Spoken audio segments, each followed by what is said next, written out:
This is On Tilt Trading. Let's review my trade on Solana today. So Solana, I noticed setting up based on the Camarilla pivot system. Solana was opening up in the range between Camarilla pivot R4 and Camarilla pivot R3 this morning. My trade idea was an R3 to an S3 traverse here. And this is the S4 level here. Setting the range here in the pre-market for Solana. So we can see here, we'll call this the Monday date line, at least for my time zone.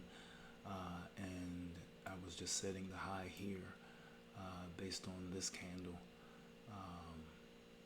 And then the low was set right here based on this candle right here just before the open of the New York market.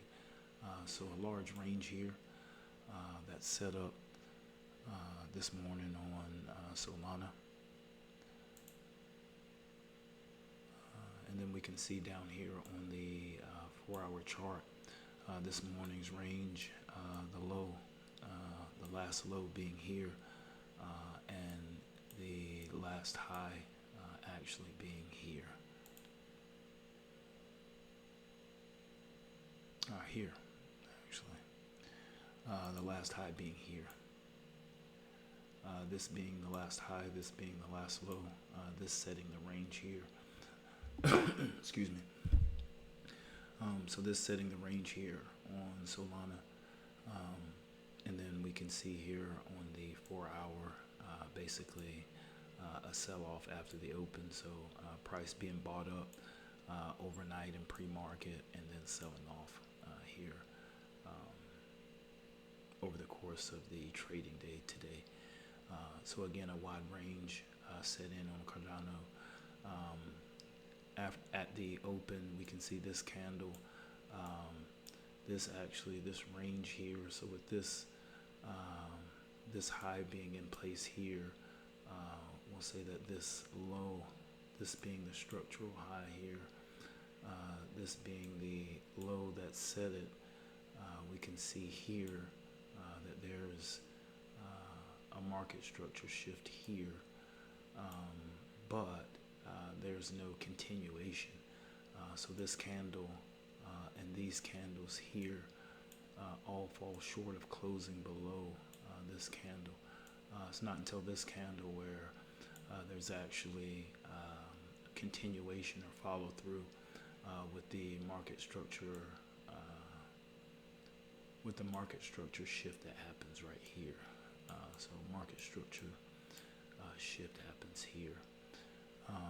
And then at the open, then we get the break of structure here in this candle, and then we can see we get the continuation of the price action in the next candle, and then waiting for pullback. Pullback comes back to this R3 Camarilla pivot level here. I had a stop set here, but that stop was triggered. My next stop, I believe, was here. I believe it was triggered, and then I believe I put my stop maybe up here. I'll have to go back and check where my stop was, or it could have been I possibly put a stop here. But I took an entry here. We get this consolidation in these large doji candles here before getting the sell-off down here to the S3 level here. And we can see the elevated volume profile down here on this price action that pulls back, and we can see the elevated volume profile that brought the price action down here to the S3 profit target. But this is my trade today on Solana, and this is On Tilt Trading. We'll see you next time.